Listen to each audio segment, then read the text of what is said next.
Welcome to the Emergency Management and Preparedness Inclusion of Persons with Disabilities webinar series. I'm Louis Krause from the Pacific ADA Center, your moderator for this series. This series of webinars is brought to you by the Pacific ADA Center on behalf of the ADA National Network. The ADA National Network is made up of 10 regional centers that are federally funded to provide training, technical assistance, and other information as needed on the Americans with Disabilities Act.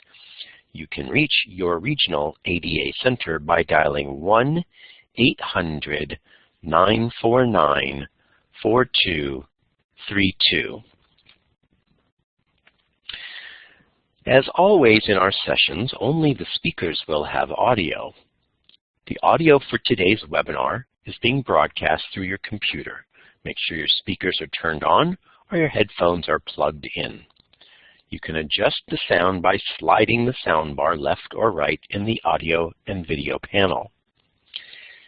If you are having sound quality problems, go through the audio wizard, which is accessed by selecting the microphone icon with the red gear symbol on it that is in the audio and video panel. If you do not have sound capabilities on your computer or prefer to listen by phone, you can dial 1-805-309-2350 and use the passcode 5552153. Do note that this is not a toll-free number, but your local numbers can be found at adapresentations.org/local_numbers.php.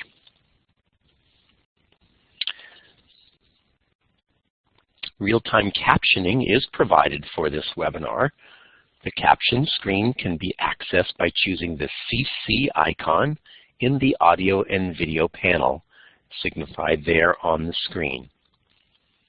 The box showing the captions can be resized more or less to show more or less text as you would like. This is the 5th year of the webinar series, which shares issues and promising practices in emergency management, inclusive of people with disabilities and others with access and functional needs. The webinars provide an opportunity for emergency managers, people with disabilities, and others with access and functional needs, first responders, planners, community organizations, and other community partners to exchange knowledge and information on promising practices in inclusive emergency preparedness and management for the whole community. The series topics will cover emergency preparedness and disaster response, recovery and mitigation, as well as accessibility and reasonable accommodation issues under the Rehabilitation Act of 1973, the Americans with Disabilities Act of 1990, the ADA, and other relevant laws. Upcoming sessions are available at adapresentations.org/schedule.php. These webinars occur on the second Thursday of the month at 2:30 Eastern Time, 1:30 Central Time, 12:30 Mountain Time, and 11:30 a.m. Pacific Time. By being here, you are on the list to receive notices for future webinars in the series. The notices go out 2 to 3 weeks before the next webinar and open that webinar to registration. You can follow along on the webinar platform with the slides. If you are not using the webinar platform, you can download a copy of today's PowerPoint presentations at the adapresentations.org/schedule.php website. The session is being recorded, and the archive will be available for review early next week at that same website along with the PowerPoint slides. At the conclusion of today's presentation, there will be an opportunity for everyone to ask questions. You may submit your questions using the chat area within the webinar platform, and the speakers and I will address them at the end of the session. So feel free to submit them as they come to your mind during the presentation. And to submit your questions, type and submit them in the chat area text box shown on the screen, or if you're using keys, press Control-M and enter text in the chat area. If you are listening by phone and not logged into the webinar, you can ask your questions by emailing them to ADATech, that's ADATECH, at adapacific.org. If you're experiencing any technical difficulties during the webinar, send a private chat message to the host by double-clicking Pacific ADA Center in the participant list. A tab titled Pacific ADA Center will appear in your chat panel, and type your comment in the text box and enter. If you're using the keyboard, choose F6, arrow up or down to locate Pacific ADA Center, and select to send the message. You can also email your issue to adatech@adapacific.org, or you can call us here at 510-285-5600. Today's ADA National Network Learning session is titled How Functional Assessment Service Teams, FAST, are being implemented in 3 states. When people are displaced from their homes during a disaster and find it necessary to stay in a community shelter, it is essential that community officials, responders, and shelter managers are prepared to provide service and reasonable accommodations to all shelter residents, including those with access and functional needs. A functional assessment service team, FAST, can help people get what they need to safely stay in a community shelter and to assist them to return home as soon as possible. The webinar will help you learn more about FAST as one possible resource in the whole community planning and response. The webinar will provide background as to what is FAST, why it might work in your community or state, and the future of FAST across the nation. We're going to hear from Washington and Wisconsin, who will share their experiences from their FAST journey. California, who we had planned to participate in this, unfortunately our speaker has needed to respond to the fire disasters, and she and her FAST teams have been deployed. But we may have a golden nugget here today, as Tara Heller, our speaker, has called and said she may be able to call in and describe what is happening right now. So we'll look forward to if she can call in during the session. In any event, we will aim to have her come back another month to talk about her FAST team implementation during this emergency, and maybe in this one specifically. Our first speaker today is June Isaacson-Kales. June operates a disability policy consulting practice, and her consulting and publications focus on building disability actionable competencies in the worlds of healthcare and emergency management to ensure people with disabilities and others with access and functional needs are integrated and included in service delivery processes, procedures, protocols, policies, and training. She originally conceived the concept of FAST and worked with California and other government entities on developing their teams. So June, I'm going to hand it over to you. Okay, thank you, Louis. So I'm based here in LA and thankfully away from the fire zone. So first slide, I'm known for being a lead in moving the emergency management world from the vague special needs focus to integrating a functional needs focus into planning and response. And I've worked with lots of states and counties and cities, and 2 years of work helping the city of LA strengthen their planning and response in terms of disability and functional needs. So, June, this is Louis. Can I break in for a second? Can you get a little closer to your microphone? People are not quite hearing you so well. Sure. How's this? Any better? Yeah, a little. Try one more. Get a little closer if possible. All right. Closer. Okay. That sounds a little better. Yeah, go ahead. Okay. Let me know if this is not working. I prefer to focus on the hard and large emergencies because I believe we do better with the small events. It is the larger events where the disproportionate impact on people with disabilities and others with access and functional needs is disturbing and significant. Decades before Katrina, as far back as the 70s and the 80s, a handful of us advocates documented the deep and dramatic lack of equal and inclusionary services for people with disabilities in the emergency world. And examples of this discriminatory behavior in emergencies included people being turned away from general population shelters, people who are wheelchair users, people at service animals, people who are deaf and blind, people who were separated from their families, and sometimes they were actually institutionalized. As the originator of FAST concept, for decades I've been advocating to close these service gaps and stop civil rights violations by integrating the expertise of the disability community into emergency services.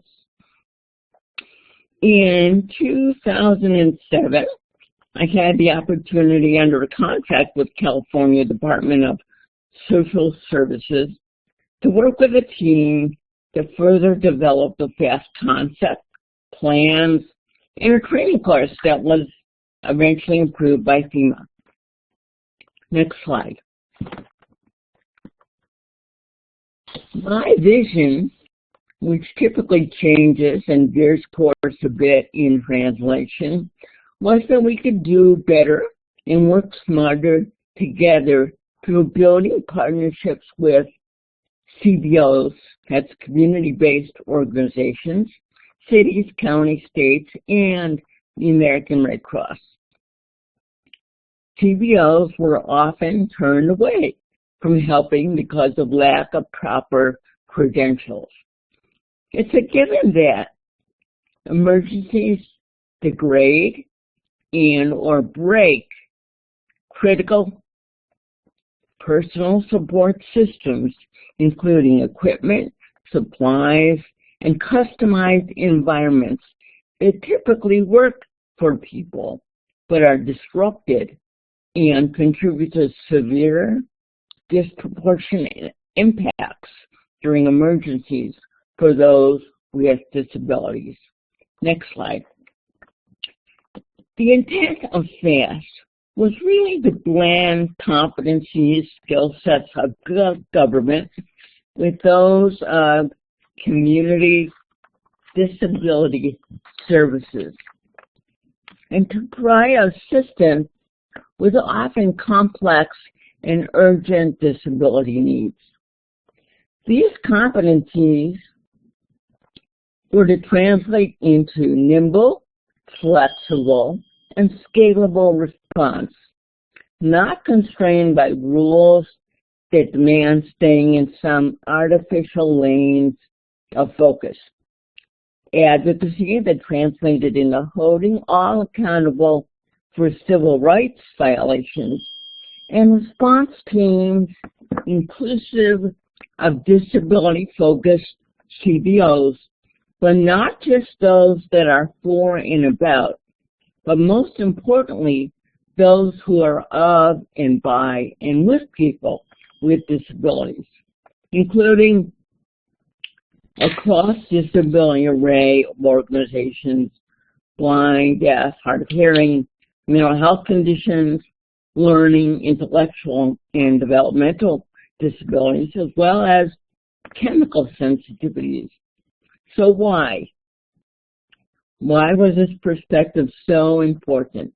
Because the lived experience that details the diversity, the nuances, and complexities of living with a disability can't be duplicated and thoroughly understood by those without a disability. Integrating the practice of asking and listening and learning and respecting and incorporating the information learned from people with disabilities is really a critical emergency planning and response competency that basically translates into understanding and working with these complexities of what it takes to maintain one's health and safety and survive emergencies. Next slide. As well as working with that cross-disability access perspective and focusing on the issues, be it hearing, be it vision, mobility, speech, learning, remembering, or understanding. And applying those key core independent living values that include honoring people's dignity of risk, choice, and self-determination. Next slide. Identifying, remedying, and retooling the interventions that reflect old, still common stigmatizing biases, stereotypes, and beliefs about people with disabilities is another key competency. So these beliefs, well, an example would be the belief that people with disabilities are sick, need medical care, need protection, need supervision, and special shelters. What looks acute, vulnerable, and fragile to the untrained eye is just living with disability to those embedded in the disability service system. So indiscriminate applying of the medical model denies that health and disability coexist and denies that people who live with chronic conditions, that is not illnesses, can also be healthy. They can also be healthy. The false belief that most people with disabilities need medical services and medical care unnecessarily overburdens scarce emergency medical resources. This assumption needs to be replaced with the practice of determining and meeting the actual health maintenance-related needs. And we all know what those are: replacing medication, essential equipment, mobility aids, and supplies. So unless individuals actually require medical care, acute medical care, typically provided in hospitals, the stabilization treatment and a dependable power source can be provided in community settings, leaving limited resources of that medical care available to those with real acute health needs. Next slide. So I'm going to talk in part 2 about the future of reinventing FAST 2.0. And I'll cover, how do we sustain this effort? And the fact that FAST models actually vary per geographic area. But from my observation from a distance, the models seem to be a rather heavy lift for many jurisdictions. The sheltering focus alone is too narrow, and we need to really think about strengthening and expanding the whole community model. And that's re-looking at or reworking, maybe sharpening some of the training and some of the evaluation elements. So at this point, Louis, back to you. Okay, that's great. Thank you so much, June. So let's talk to our first speaker who is running fast, Jan DeVore. Jan works for the Wisconsin Department of Health Services and has held a variety of jobs within numerous program areas for 20 years. All positions have involved people with disabilities and others with access and functional needs. During the past 5 years, Jan has focused on emergency planning and response within the Public Health Preparedness Program, focusing on the planning and response capabilities of human services at all levels. Jan is the State Functional Assessment Service Team FAST Coordinator and a member of the FAST Core Training Team. So Jan, I will give it to you. Well, thank you. Welcome. And thank you for having me part of today's panel. I'm very excited to be part of it and sharing the story here of what we've been working on here in Wisconsin. So I will move the slide forward. And one of the first things I want to point out that in Wisconsin, we had, going way back to the beginning of when we were looking at FAST in Wisconsin, folks from our deaf and hard of hearing community asked us to reconsider an aspect of the FAST logo. So if you look here on the screen, you'll see that we have the white hands upon a green background. The original FAST logo from California is actually black colored hands over a green background. And it was felt by our deaf and hard of hearing community that they really would prefer if we could adjust that color. So again, from the very beginning, our partners here in Wisconsin had strong opinions as to what they thought we should or shouldn't take from the FAST program that had started out in California, as mentioned, by June. So just a little bit of... Jan, this is Louis. Okay, sorry to do this again, but we are having people who are not hearing you as well as they would like to. Can we adjust your microphone distance? It's sounding a little bit garbled for some of them. You want to try? I can adjust it this way. Is that a little better? So far, that sounds pretty good. All right, let's try that. I can try to do that. Okay. All right, thank you for that suggestion. So the slide up on the screen now is a little bit about the profile of Wisconsin. So the profile of Wisconsin, we have about 5.5 million people, 72 counties, 11 federally recognized tribal nations, and a mixture of urban and rural, as well as we're a home rule state.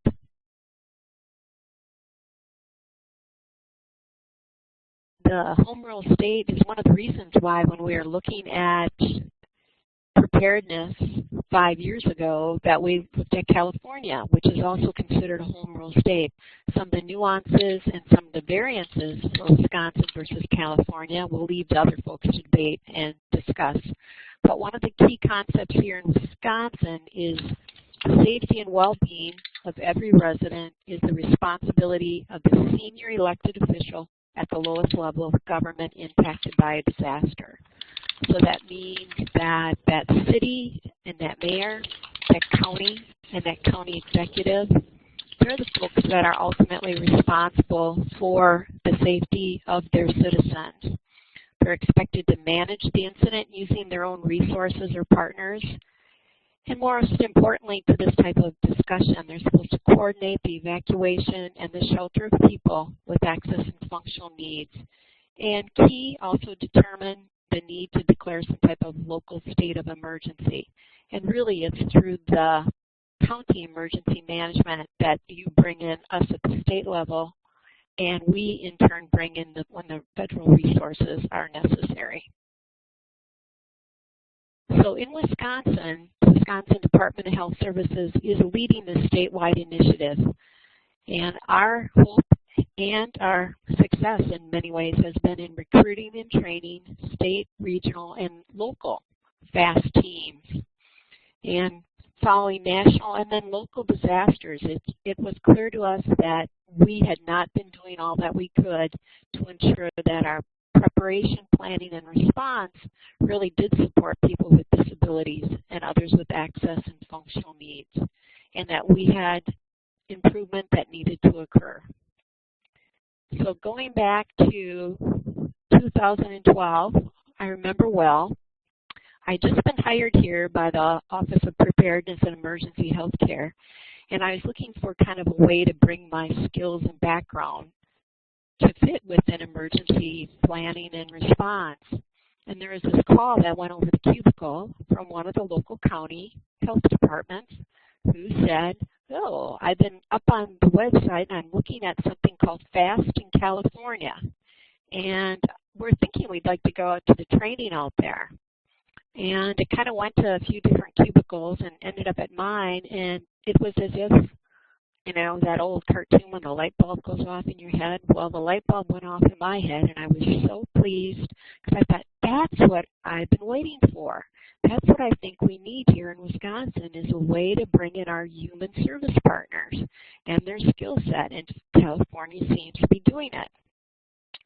So then, back in 2012, we thought, let's work together with partners. And so we formed what we would call the FAST State Guidance Team. And really the partners listed on your screen were some of our early partners and some we've added over the last 5 years.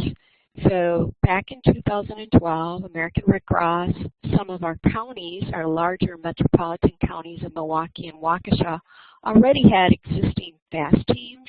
They weren't named that, but they operated under the same principles and really with the same intent of now the FAST teams.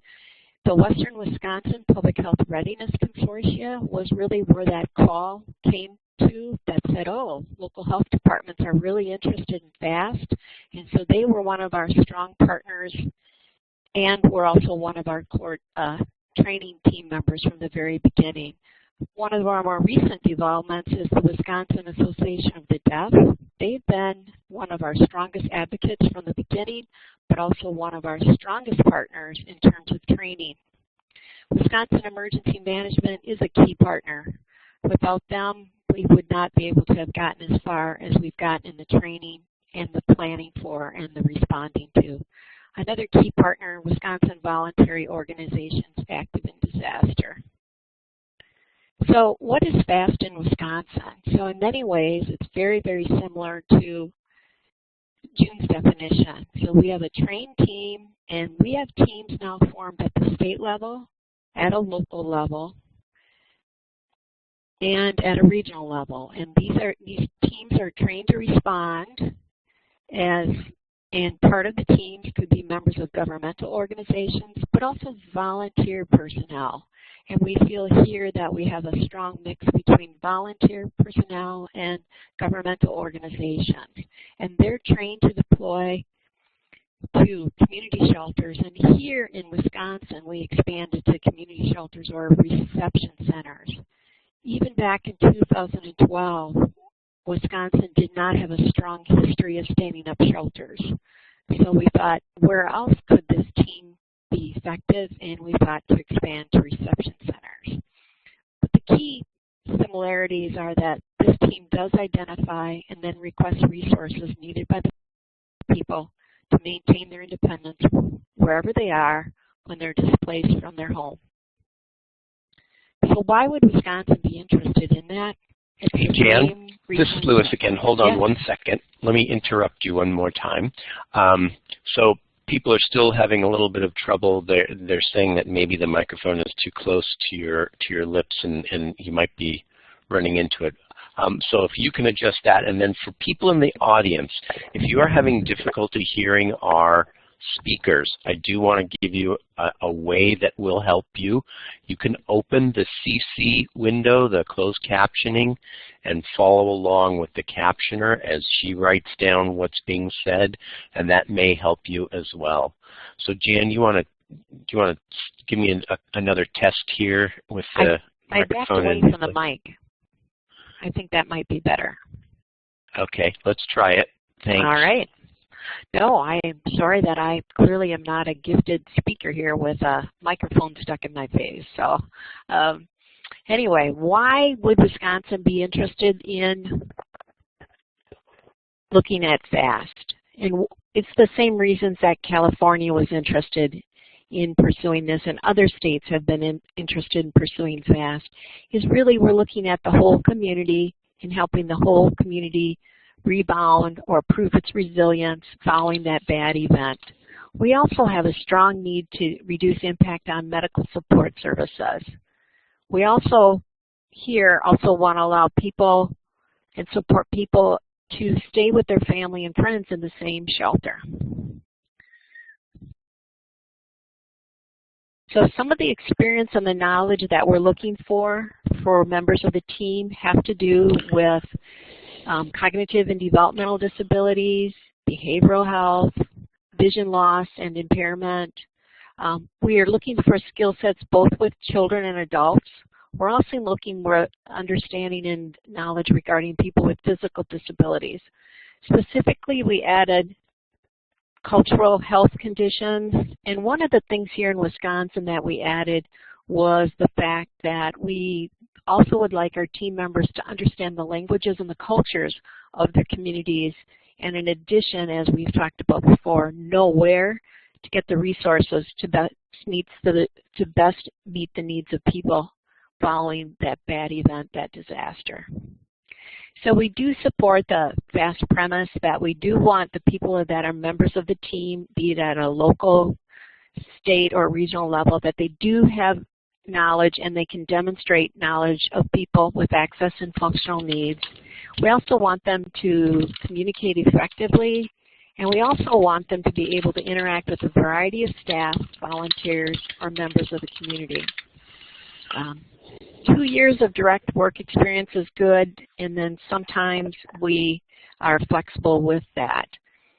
One of the things that we talk about at the training is the fact that not everybody, even though they might have these skill sets, not everyone is really cut out to be part of a team. You know, the chaos, the confusion, the deployment aspects of a reception center or going to a shelter can not always be a good fit. So in many ways, we ask that people somewhat self-screen themselves and be aware that there's always places for someone in an aspect of response. It does not always have to be as a member of a FAST team. So as I mentioned before, our initial involvement has been deployment options to community shelters or reception centers. What we're looking at now is really expanding that to consider deployment to larger scale points of dispensing and health settings.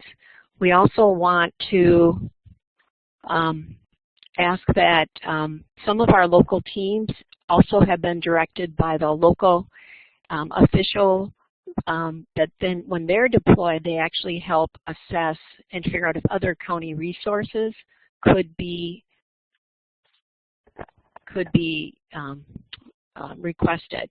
We also are considering kind of the need for a door-to-door canvassing and outreach to ensure that folks have gotten and need the kind of information. Maybe there's a shelter-in-place aspect, and we're considering how we might be able to go side by side with some of the potential first responders in a safe situation, but also to ensure that folks have received the information that the bad thing has happened or the bad thing has changed, or they can now be free to leave their home, or to check on them as to safety and security issues. So these are some of the deployment options in Wisconsin that we're considering.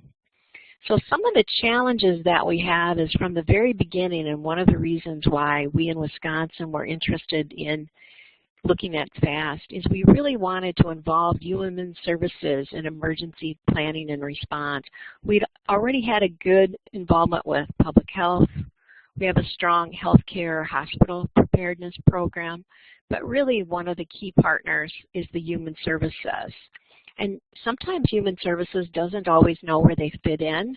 And so I'll never forget the story of, this was probably our second training in 2013, when a woman, we were about halfway through this, at that time, 2-day training, and she said, oh my gosh, I've been waiting years for this kind of training.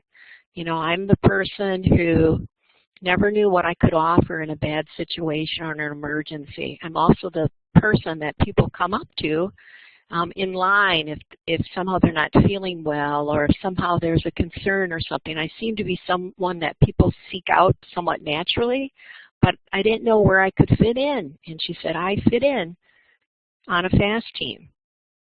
The other thing that we're struggling with here in Wisconsin is when we first started to talk about FAST, FAST was became the magic bullet, so to speak, or the magic answer. It was like, oh, FAST can take care of everything. And I don't know if there was too much hype and excitement at the beginning or whatever it is, but we really had to start to say, no, FAST is only one piece of that emergency response pie, so to speak.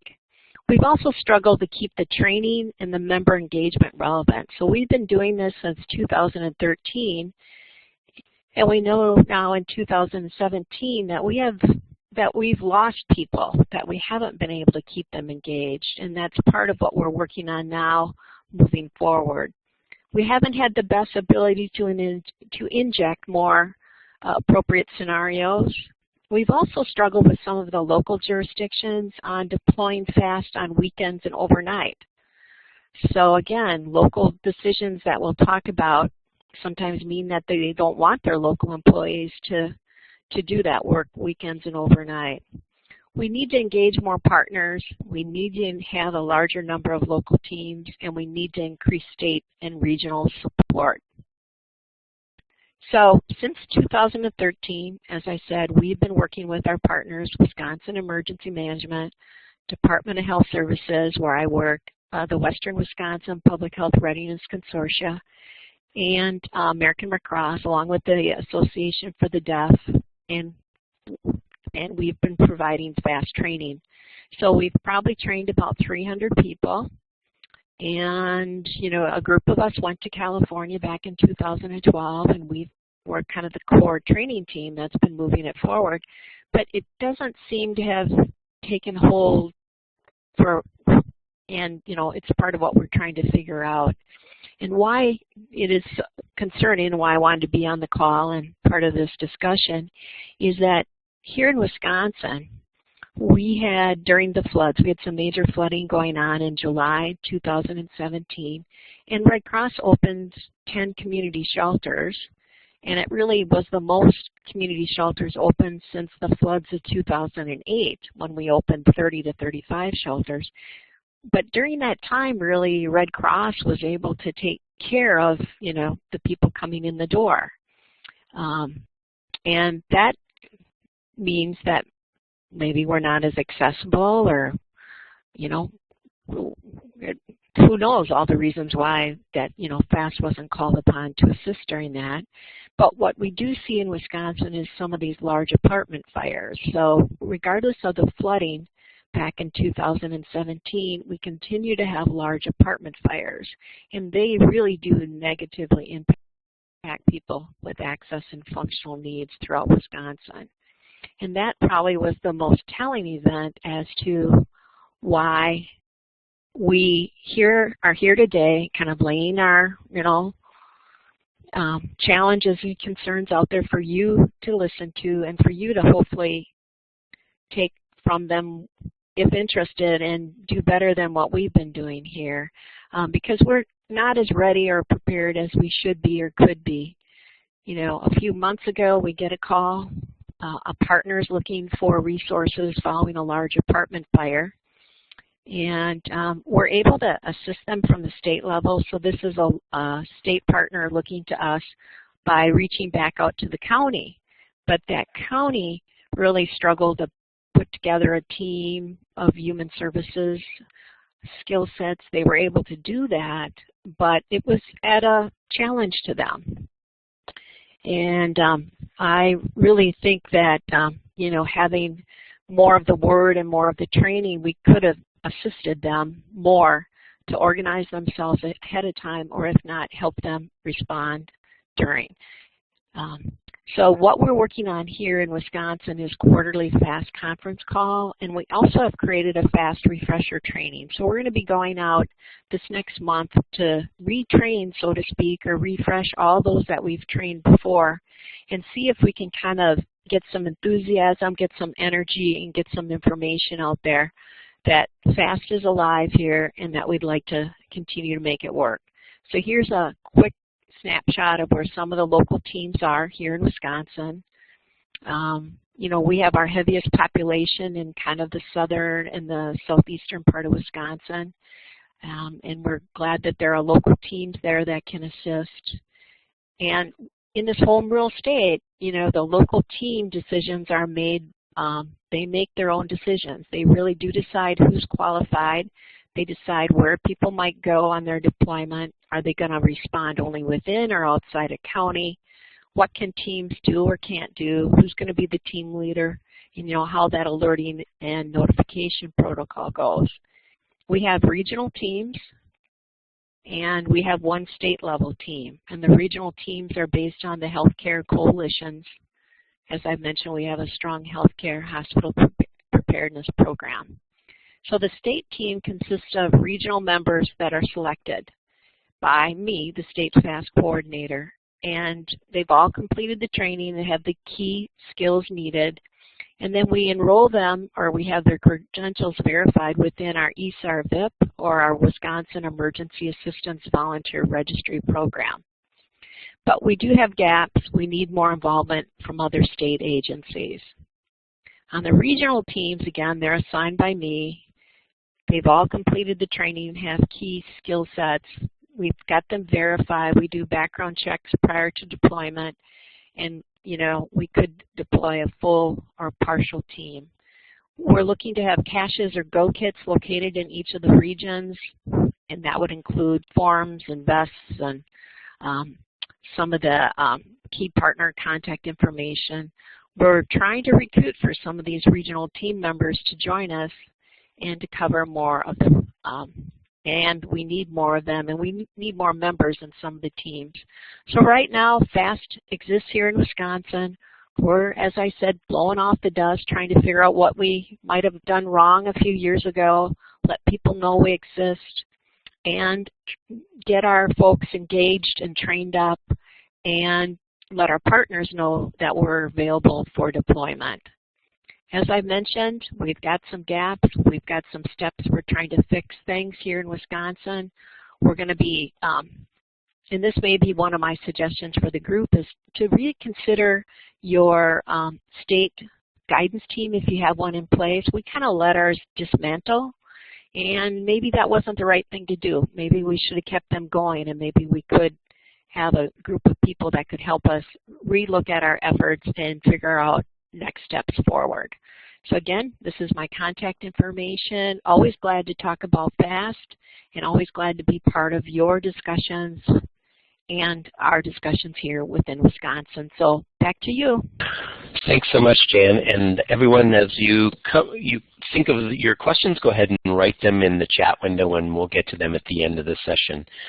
Now, I referred to at the beginning the possibility here of having a little golden nugget here, and we do have that now. As you know, California is Northern California is having quite a few fires, and so our speaker from California is deployed there, and I don't even have a slide for her because I didn't expect that she was going to be able to be available, but she has called in, and so let me introduce her, and then we'll turn her right over to you. Tara Heller, she's the Senior Emergency Coordinator, Mass Care Representative for the State of California Department of Social Services, Disaster Services Bureau. Tara is the lead for the Functional Assessment Team program. She is responsible for planning, training both state and county representatives, deployment and recruitment of FAST, and in the past year, Tara has led 4 training classes and is currently overseeing the new online courses being offered for FAST recertification and shelter operations. She deploys as a FAST lead and mass care representative for CDSS DSB during disasters. She was deployed in the field for Erskine Lake and San Bernardino fires, and to the Oroville Dam auxiliary spillway incident, and of course the one currently going on right now. Now, before I turn it over to you, Tara, of course we have an issue at the moment. Our caption, we've lost our captioner. So Okay. Christine, are you still available? Okay. We have lost our captioner for the moment, so let's hold on because this is important to make sure that we've got captioning on this. Okay. 1 second. Thank you.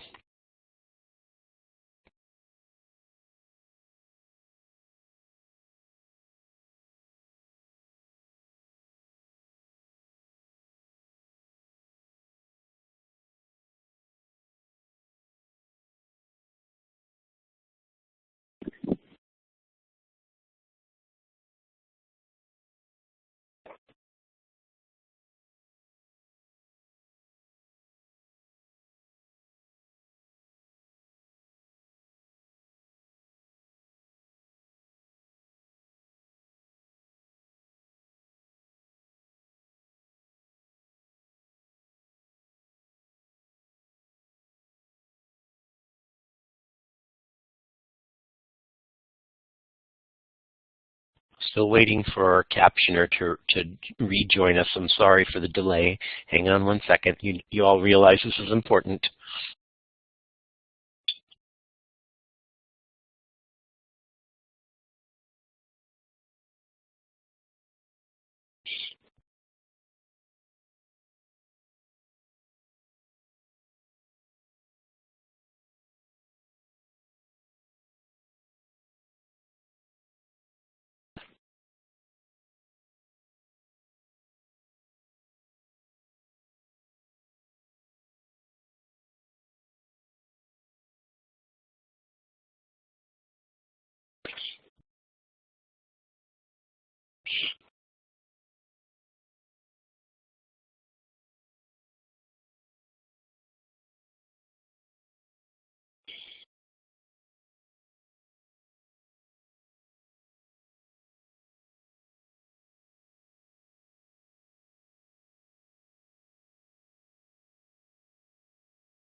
Okay, one moment, everyone. We have the captioner on the phone. We're going to find out what's happening. Hang on one second.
Okay, everyone. Sorry about that delay. We have our captioning back.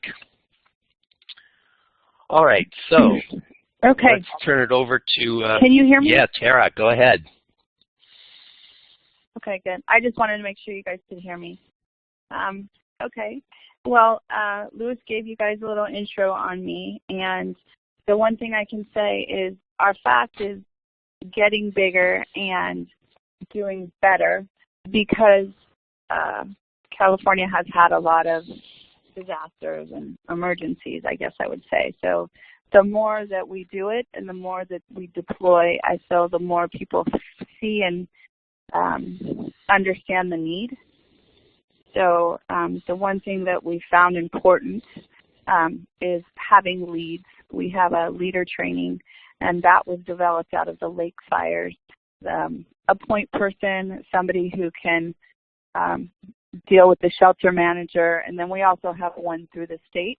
So all of us that deal in FAST here, we're also mass care specialists. So we go out as mass care specialists. We can check all the shelters, see who has the most need.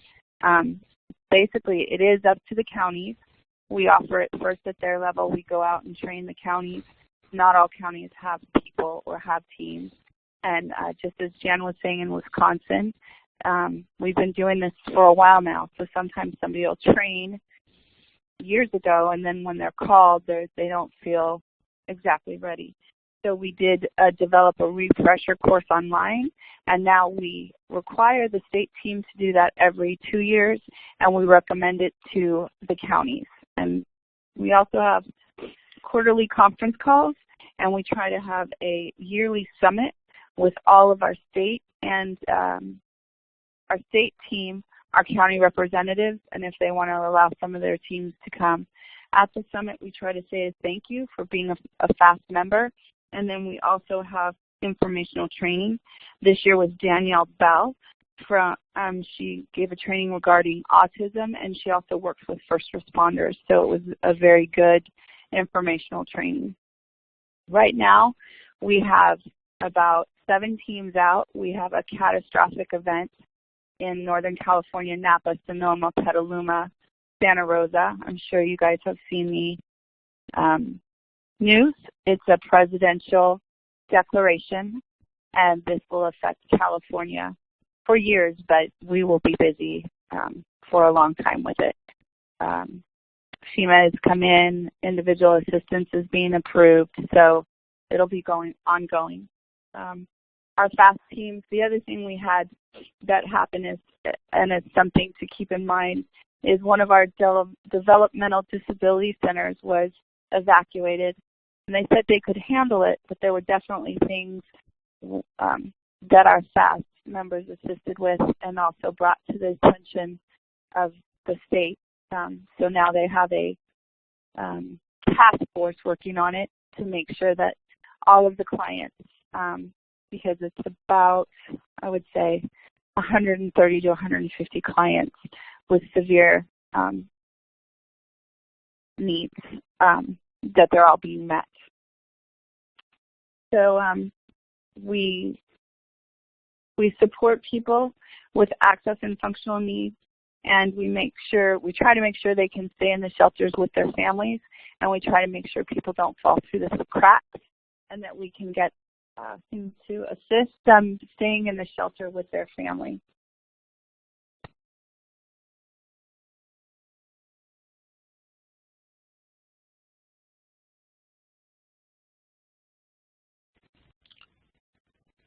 Tara, are you still there? No. Well, we may have lost Tara. Sorry. Oh, there you are. Okay, good. No. Are you guys there? Okay, sorry. So I was going to say that's kind of a really quick version of what we've done recently. Bill Vogel's been working with us for years, and he, I think, for real retired this time, so we sorely miss him. And he was a big part of driving this forward, developing the refresher course, seeing the needs of FAST and pushing it forward. So we couldn't have done it without him. And like I said, he's done developed the quarterly conference call, the national conference call, the refresher course. So I would be remiss for me not to say how much he's done for our FAST program. Does anybody have any questions? I'm going to have to go here soon, but I just wanted to give you an idea of California's teams. The other thing I would say is the more we go out, the more we're needed. I could probably do FAST training every month if I didn't have other duties. I have a couple of programs, and I'm also a mass care specialist. But the more that we've been going out, the more people see the need, the more people want to train. And so that's been positive for our state in terms of mass care. Well, that's fabulous, Tara. Thank you so much for taking the time to speak with us. While people are sort of writing in any questions that they may have for you, can you give us some kind of sense of how the teams are the teams running into any particular things, and you know, what's happening for the teams out there right now? Have you heard anything? Some of the things that we're running into, but this is something we run into all the time. So yes, I am in touch with the teams every day. I usually deal with the team lead. I also have a mass care coordinator out there that goes and checks with the shelter manager to kind of see what they're needing. I think in disasters, everybody needs things. So, you know, it's getting the bariatric beds, because we needed some hospital beds for those folks at DDS. And finally, we had to have a mission task of National Guard going in and getting their beds at the facility. So there was confusion at the State Operations Center. So I would say, you know, getting those requests up to the right people and getting them down. And I would say we have somebody in each EOC. We have a representative. We have representatives in the SOC, and we have people on the ground. And I guess that's just the nature of disasters.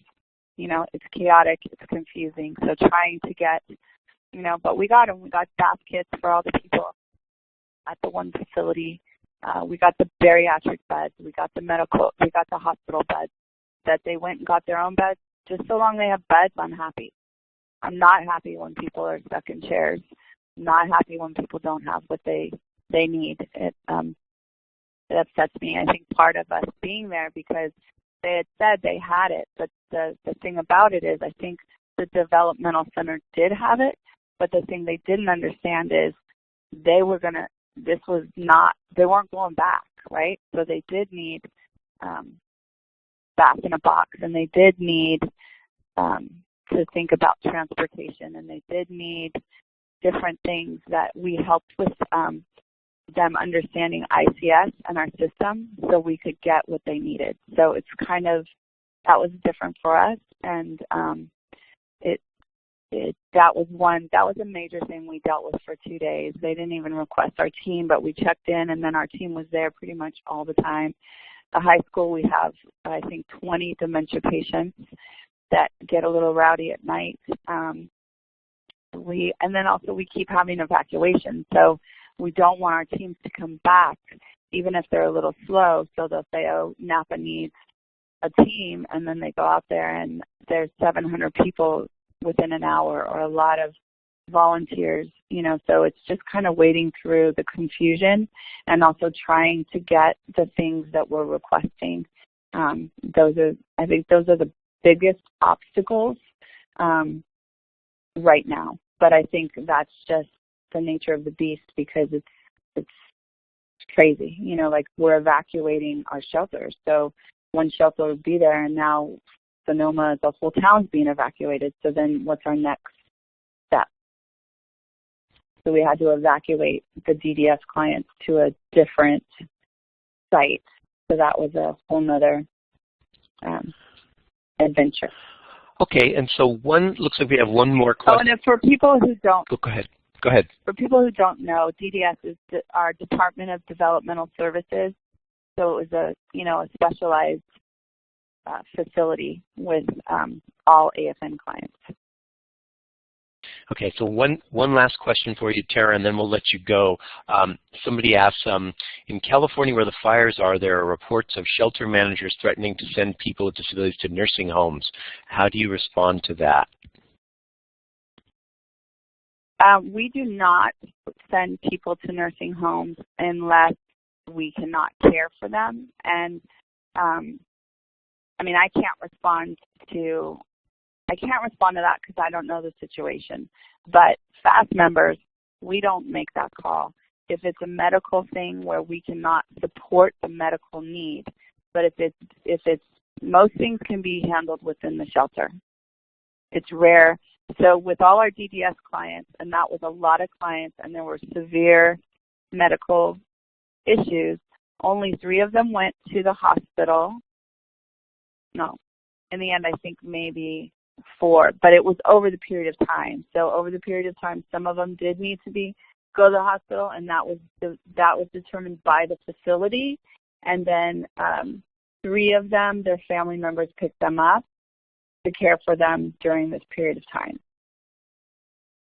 But no, in all those shelters I've gone to, we don't do that. We do, like, if it is dialysis, we need to do dialysis at a dialysis center or a hospital. But, to the best of our ability, we try not to send people to a nursing home unless it's needed. We do have care facilities. We have a care facility that has called and said, we have 200 beds available if you need it for people. Assisted living, medical care. So we are Department of Social Services, so it's licensed facilities through us. And I have a lady who's called twice saying, we have this available if you need it. So I will bring that to the State Operations Center. But in the shelter, we want people to stay in the shelter with their family and get the needs and services that they deserve and require. Okay. Does that answer the question? Yeah, thank you so much, Tara. Really appreciate your time, and good luck out there. Stay safe, and hopefully we'll have you back maybe for an after action report sometime in the next few months. Yeah, definitely. We have 3 major leads out there. Tripti Sharma, and she works for DDS. She works for Disaster Services with us. Nick Howe is Emergency Service Coordinator, and then we have Dwight Bateman, who works for Department of Rehab. I would love to have them back with me, kind of talking about how we do this in the deployment, because we send out people.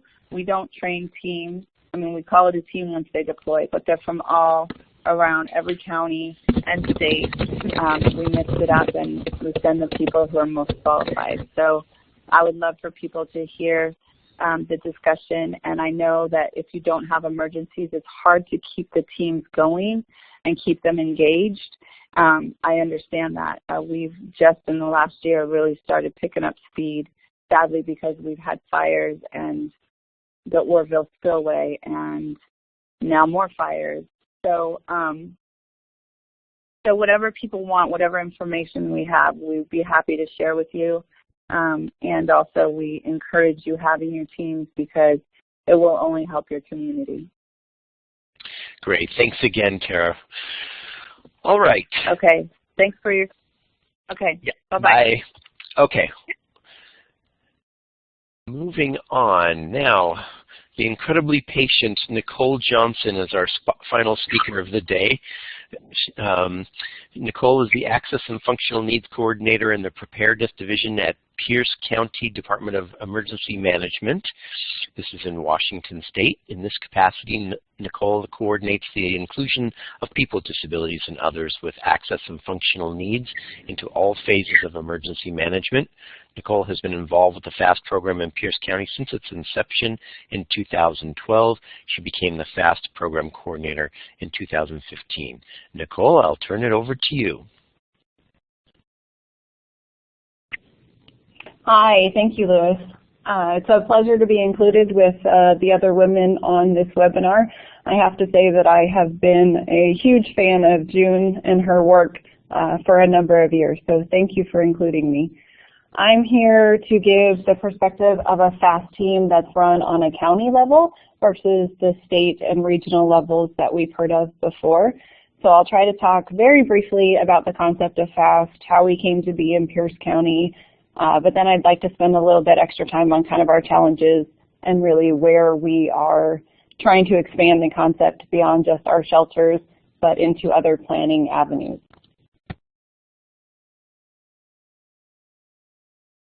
So to start, just a little bit about Pierce County and where we sit. We are located in Washington State. We are the second most populated county in Washington State, located just beneath King County in the city of Seattle. Our primary city, for those of you who aren't familiar with Pierce County, is the city of Tacoma. Our 2016 estimates from the census data is about 860,000 individuals. I put up some of the demographics just to get an understanding of kind of the populations we may end up seeing in shelters, with the understanding that these numbers are probably low for anticipating who with access and functional needs may need additional assistance during disasters. I think it's safe to say that not every individual with a disability is adequately represented in the census data, and not every individual, such as those with temporary mobility needs, can be adequately represented in the census data either. So while these numbers add up to be maybe 40% of our population, we would expect that there could be closer to 50 or 60% that may need assistance during disasters. So that gives you a little bit of understanding of our population size. We do have 10 languages within the county that reach the 5% or 1,000 people threshold that would need additional assistance during disasters as far as communication needs. So our teams are really very similar to that of California and Wisconsin, at least in the initial concept. We are trained social service professionals who are ready and willing to deploy to disaster emergency shelters. We would coordinate with shelter managers to assess individuals within the shelter and conduct interviews and arrange to get them what they need to be able to stay, whether that is a support need for durable medical equipment, for consumable supplies, or if it's a communication access need. We would identify whatever they need to be able to stay and then follow the chain of command to be able to request those needed resources. For our members, our qualifications are very similar to that of Wisconsin and California. We do require that they have 2 years of professional experience working with a social service discipline or with a population base.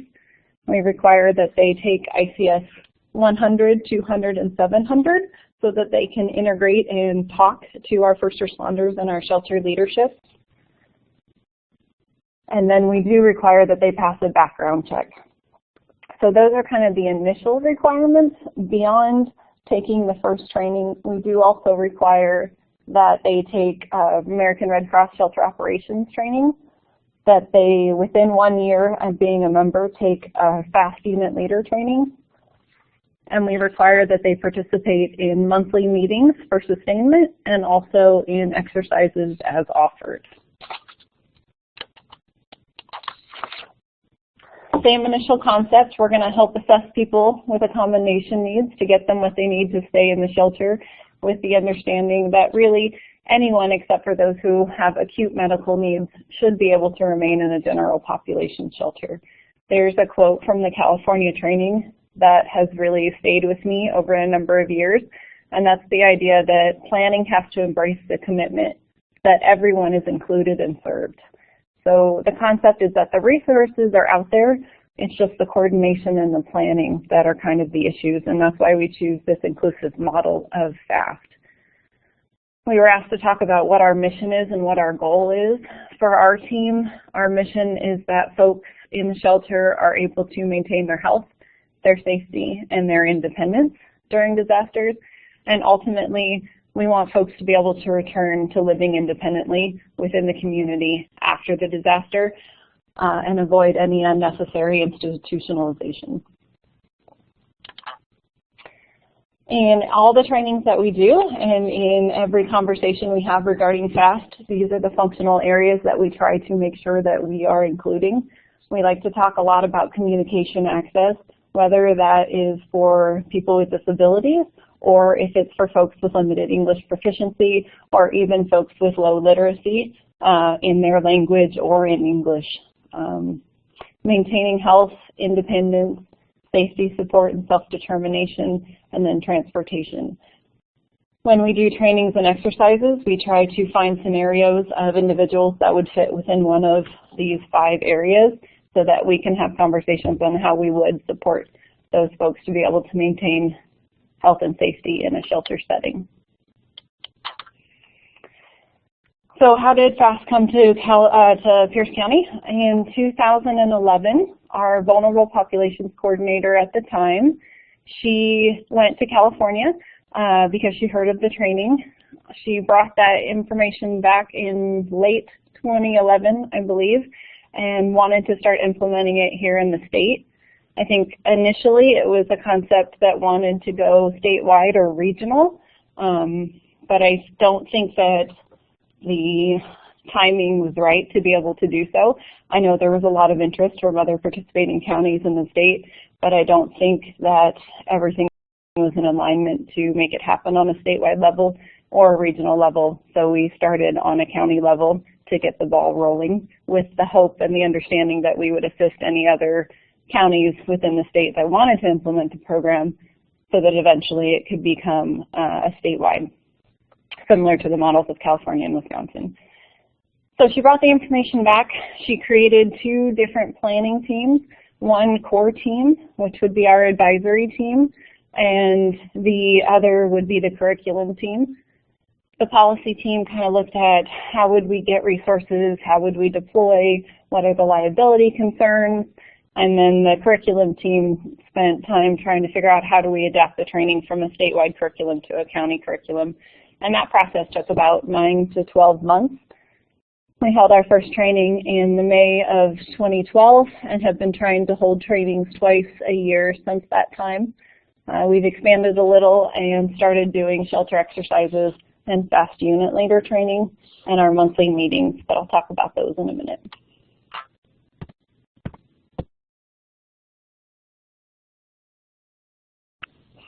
So here are some of our initial partners that were included in bringing FAST to Pierce County. The program, I think, was successful because we already had established relationships with all of these folks.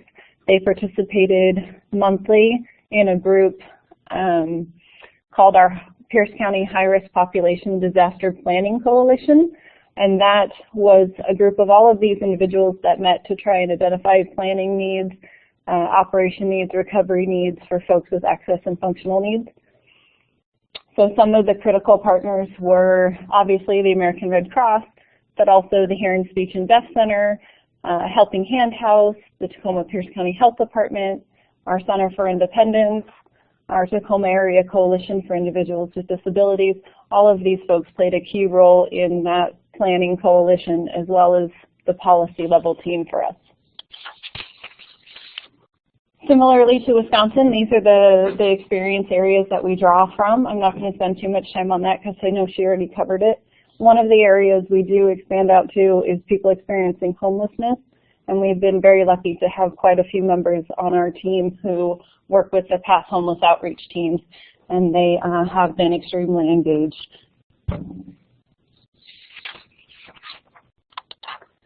Some of our current members are from these different agencies. Some of them are similar to the slide before. Human Services for the county and the Aging and Disability Resource Center for the county has been a big draw for us because they understand that they'd be working probably with some of the same clients in a shelter setting that they would be on a day-to-day basis when disasters are not happening. We've trained over 70 people, more if we start talking about how we've assisted other counties. But we are still lacking in some areas. Some of the expertise that we're lacking are in working with youth, whether that's youth with disabilities or youth without disabilities. We're trying to build up our language capabilities. That honestly has been a struggle to find bilingual folks and other language resources to be able to assist those top 10 languages in our county. And then working with folks with low vision or blindness and cultural sensitivities are kind of our gaps. I think we're really strong in behavioral health. We're really strong in physical disabilities as far as experience of members and in aging or chronic health. But the other areas we're lacking, we're trying to build up representation. So for some of our struggles, first and foremost, the biggest struggle is probably membership engagement, and that's simply because we've never been deployed. So up until this point, everything for us is theoretical. We keep a close eye on what's happening in California and with the other teams, but until we actually deploy, it's all a concept for us. Keeping people engaged and keeping their skills up to date is really difficult without a real world setting and without those opportunities to deploy. Anyone who works in volunteer management knows that honoring volunteers is important, and giving them opportunities to serve and put their skills to use is the way to keep members. But if you don't have those opportunities, they generally tend to look elsewhere.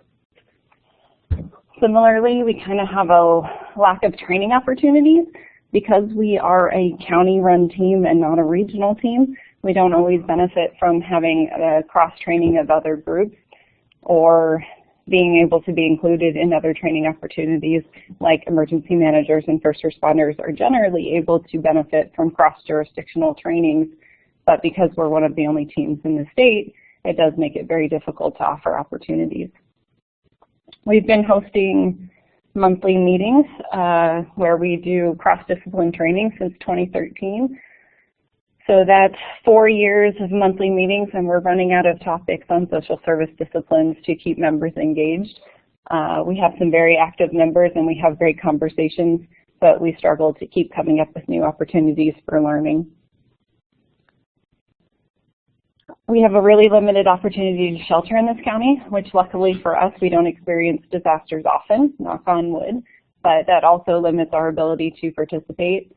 So the last time I think we as a county sheltered, it was in 2012, and that was during a severe snow and ice storm that knocked out power for 2 weeks for some folks in the county. And we didn't have our teams up and running at that point. It didn't come until later, so we weren't able to deploy during that event, and we haven't really sheltered as a county since then. We potentially could be involved in 2 different types of shelters. We have American Red Cross shelters and we have community-run shelters. I think we have a very good relationship with our American Red Cross folks. Unfortunately, again, they don't shelter very often within the county. They do house fires, apartment fires, those types of things. But as far as actually setting up shelters with residents, we haven't had the opportunity. And then I would say for the community-run shelters, we're not as well integrated with them. I think there's a lack of understanding of what the FAST team does for those community shelters. Primarily, I think some of the shelters, and that's our fault for not doing enough outreach to them. It does take a continual outreach. We try to meet with them at least once a year to re-engage the concept of FAST. But I think one of the struggles for us is our community shelters think that we are there to do some sort of shelter site assessment, that we're somehow auditing the shelter, and that's not true. We do train to ensure that there is physical, programmatic, and effective communication access as a goal within a shelter, and we look for opportunities to improve the shelter setting so that folks are getting the information they need. But we're really not the ones there to do the site assessments. We're there to find the quick fixes and make it work for folks. And I don't know that our shelters necessarily have understood that concept. We lack in getting agency buy-in. One of the benefits of getting professionals who do this on a day-to-day basis is that they work well with the populations they serve, but they also work during the day for the majority of our folks, and so finding a time that works for training and exercise that also balances the folks who are volunteers and can commit different time frames has been difficult. And then lastly, I mean, some of these are very similar to Wisconsin, but one of the other things we struggle with is individuals coming to the training and not necessarily understanding ahead of time what they're getting into. So we've trained some folks up who've taken the 2-day training and have found that it's really not quite the role for them and they want to find other avenues. So while we've trained 70 to 100 folks, our participation of our deployable members is actually a bit lower. So what are we doing to kind of bridge these gaps? We have a couple of things that we've implemented. One is we try to bolster or boost attendance and participation by holding twice annual new member trainings, and then at least once annually we try to do a unit leader training. Just with the idea that the more people we get interested, the more people we potentially have to draw from. Our FAST monthly meetings is probably the place that I'm most proud of in our FAST teams. Since 2013, we've been holding monthly sustainment trainings, and really what this is a meeting of our members where we talk about different social service disciplines, programs, or resources.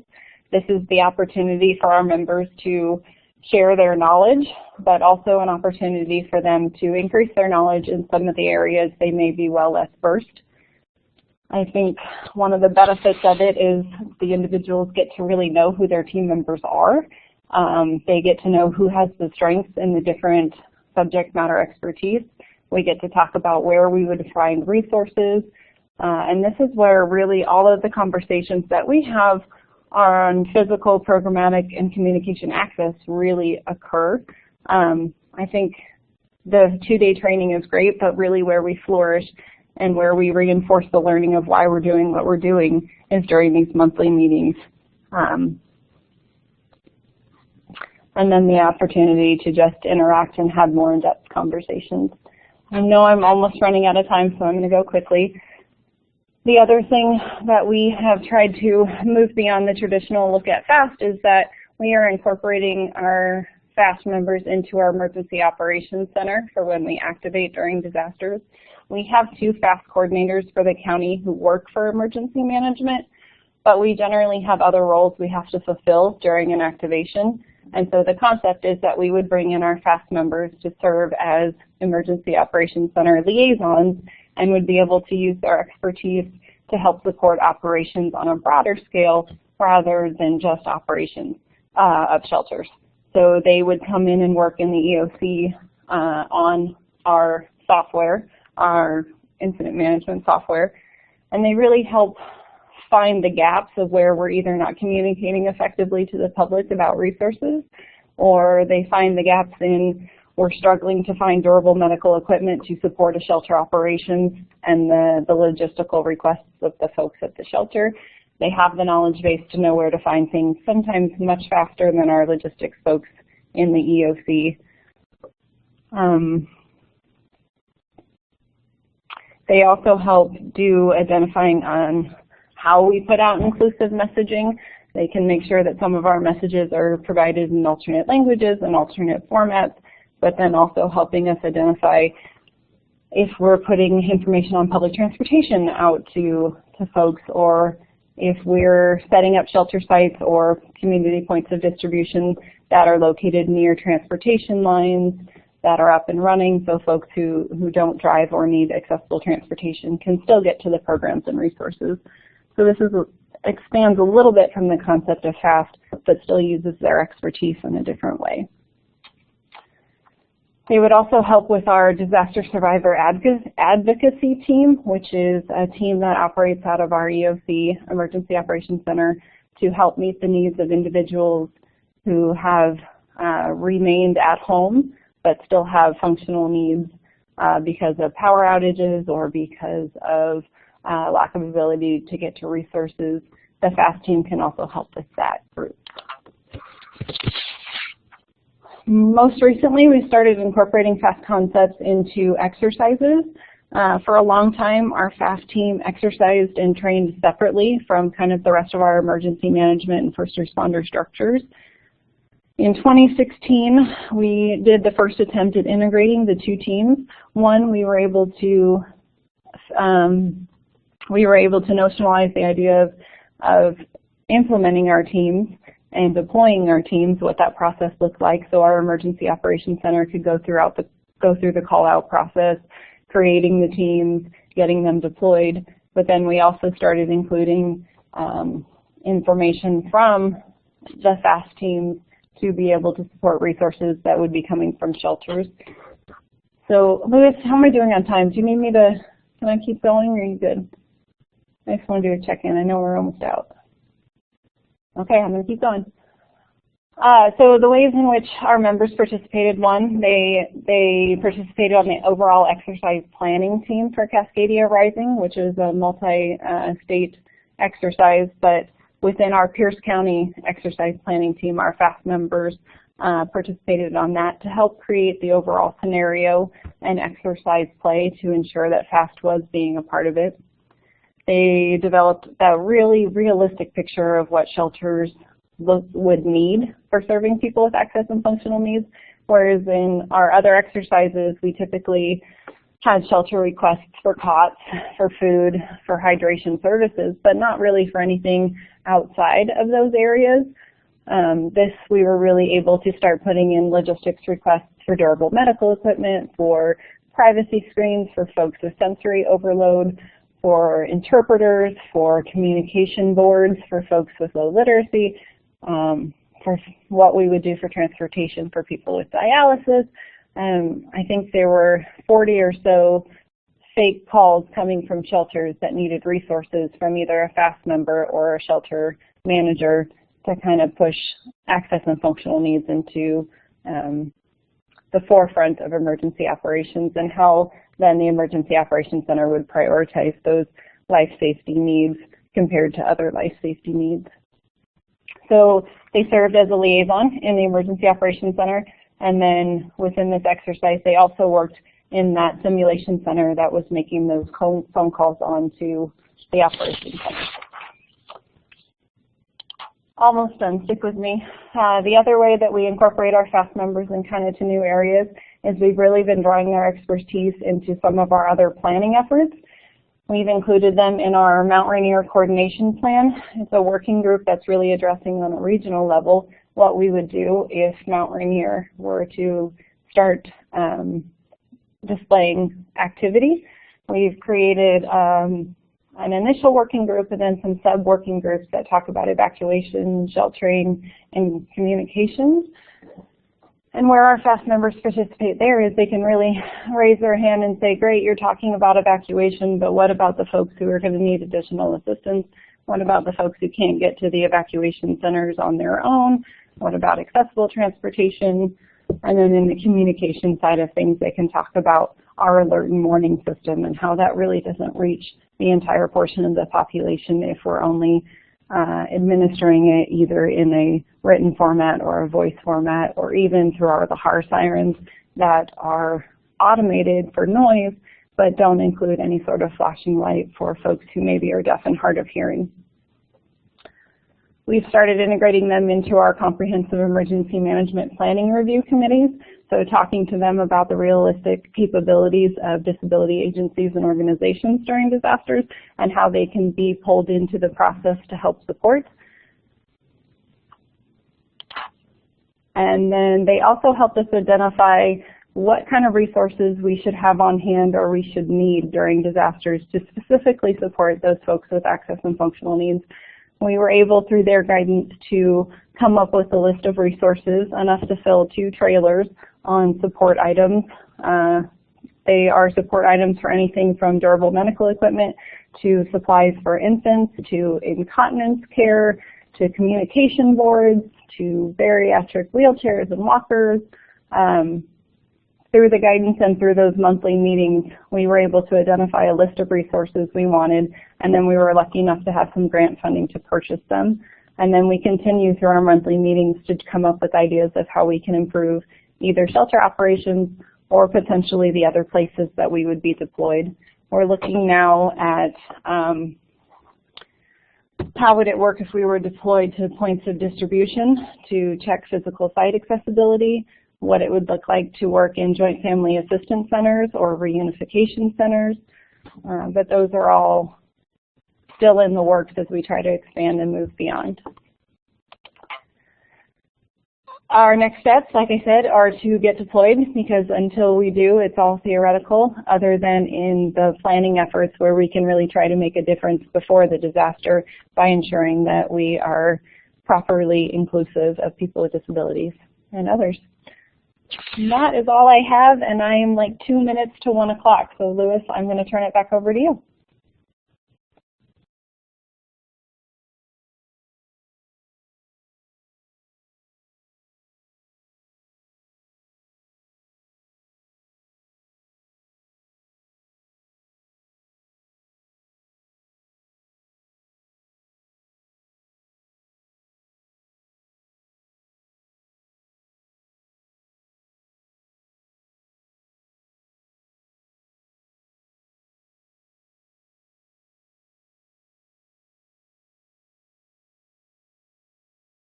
Hi. Okay, so sorry about that. I had pressed the wrong button.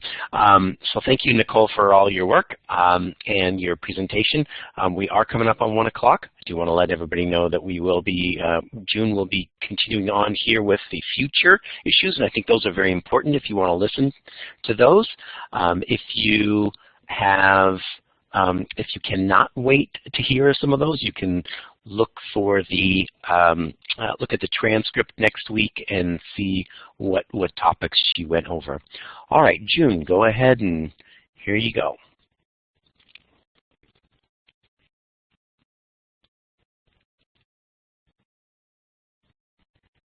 Hello? I lost sound. June, yeah, you're there. Okay, go ahead.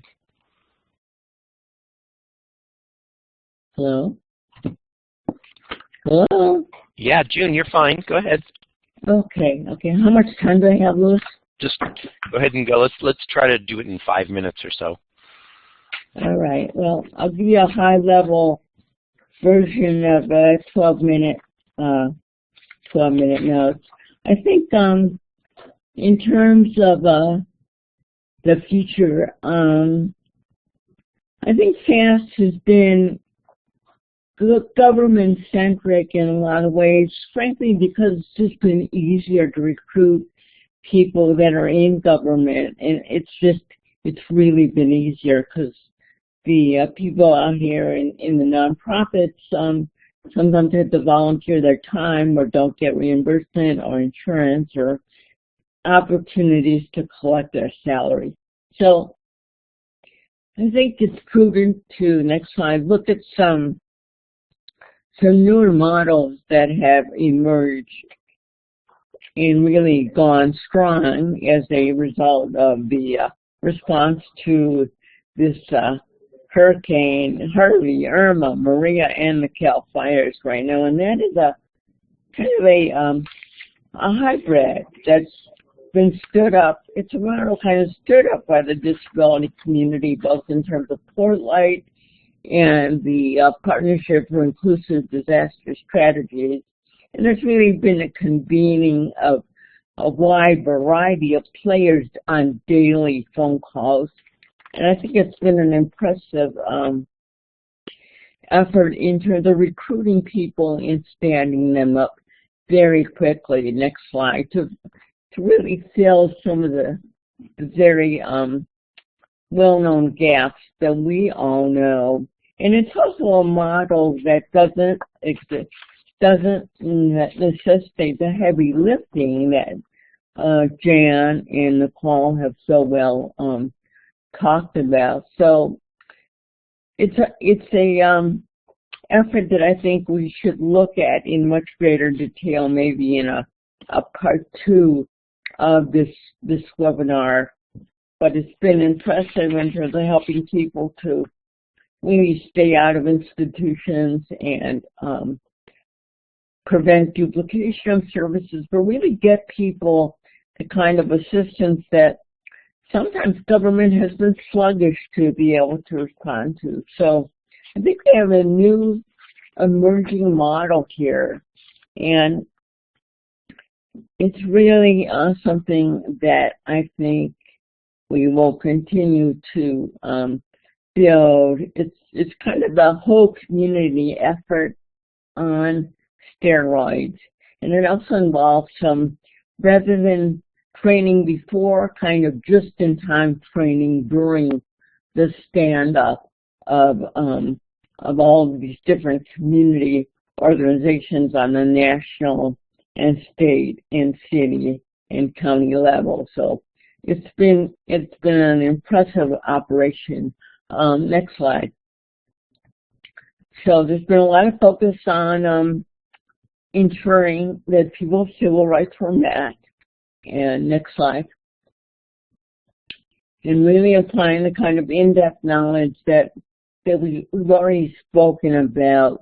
I think, next slide, in the future, the challenges are really going to be about the fact that we've seen a lot more whole community engagement in the last month around the hurricanes.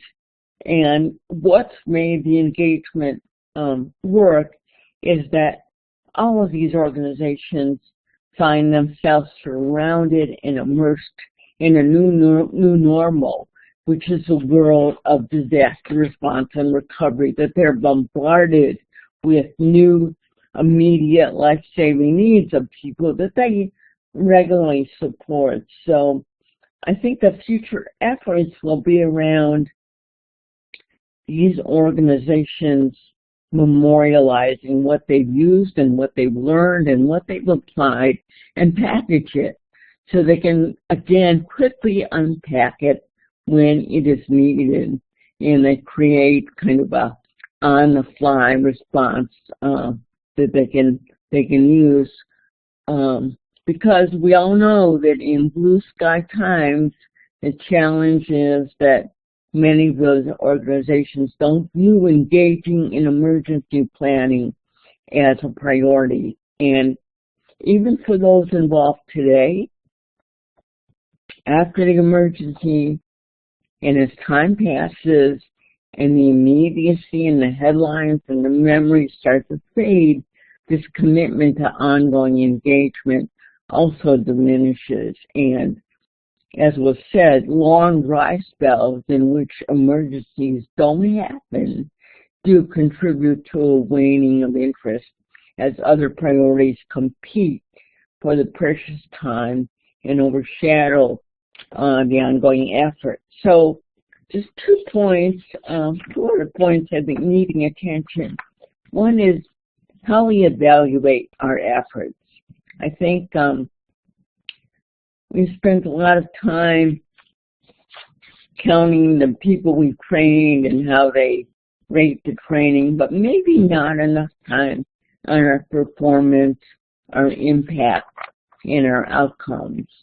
So I think the gold standard in our future will be more of a focus on performance, on analyzing the outcomes, using not only interviews, but raw, uncensored, hot wash content, and not the scrubbed and sanitized after action reports. And in terms of training, I think we all need to focus on devoting really equal or greater time to the resources we can use for just-in-time training. And that's because the longer, the more involved blue sky training that FAST started and was mentioned is often not used for years. And when it's needed, those people that we trained are gone.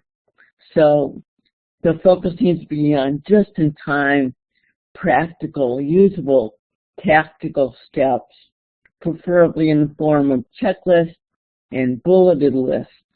So in closing, in this Cliff Notes real quick summary, I think you've got a resource slide here, next slide.